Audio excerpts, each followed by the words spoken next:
नमस्कार दोस्तों, कैसे हैं आप सभी? मुझे पूर्ण उम्मीद है कि आप लोग बहुत अच्छे होंगे। अच्छा आप लोग चलिए मुझे एक बात बताइए, क्या कभी आपके साथ हुआ है कि किसी ने कहा हो या आपका खुद मर्ज़ी आया हो कि आप अपनी भावनाओं को दाबें? तुम्हें बहुत गुस्सा आ रहा है, ज़्यादा गुस्सा मत दिखाओ। अरे दुखी होना मत दिखाओ। ज़रूर हुआ होगा। और मैं एक बात बताऊँ, जब हम अपनी भावनाओं को दाबते हैं ना, तो ये नहीं होता कि वो भावना मेरी ख़त्म हो गई है, बल्कि वो धीरे-धीरे हमारे मन के कोने में ना जमा होते जाती है। और वो जब एक साथ इकट्ठा हो जाता है, तो वो एक विकराल रूप लेके हमारे सामने आता है। कैसा विकराल रूप? वो सारा कुछ हमारे ऊपर ही होता है। सबसे पहला है चिंता और अवसाद यानी एंग्ज़ायटी एंड डिप्रेशन। जब हम अपनी भावनाओं को दाबते हैं तो उसका कुछ भी जीवन में होता है ना, हमें पता ही नहीं चलता कि आखिर हम किस बात से दुखी हैं, किस बात से नाराज़ हैं। और जब इस बात का हमें सही कारण नहीं पता चलता, तो हम झुंझला जाते हैं और हमारी चिंता बढ़ जाती है। और ये चिंता बढ़ जाती है तो हमें डिप्रेशन हो जाता है। दूसरा जो इसका बुरा असर हमारे ऊपर है, हमारे शारीरिक स्वास्थ्य के ऊपर। हमें ब्लड प्रेशर होता है। दूसरा अनिद्रा की बीमारी होती है, नींद कम आना।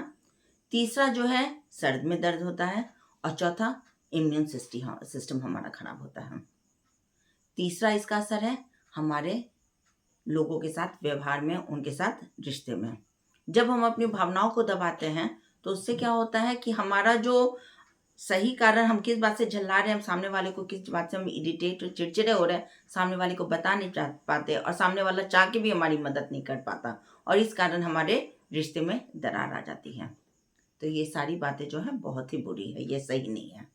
इससे हम निकले कैसे? इसका क्या उपाय है जिससे हम इन सब परेशानियों से बच सकते हैं? तो आइए मैं आज आपको बताती हूँ।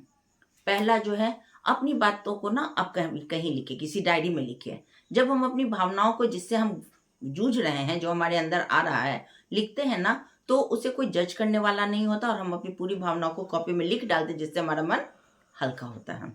दूसरा जो है, आप कोई भी अपने परिवार में या दोस्त को जिस पर आपको पूर्ण तरीके से विश्वास हो, उसके साथ अपनी बातों को, अपनी अपनी भावनाओं को शेयर कीजिए, साझा कीजिए, ताकि आपका मन हल्का हो और वो आपको सही रास्ता दिखा सकें।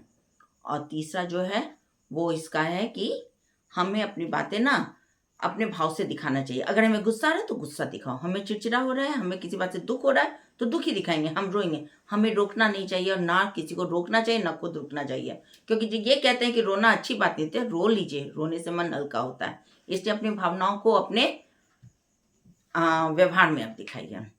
उम्मीद करती हूँ कि मेरी ये सारी बातें जो हैं, जो मैंने कहा है अपनी भावनाओं को दबाने का, इससे जो है आपको कुछ मदद मिली होगी और आप कुछ जाने होंगे।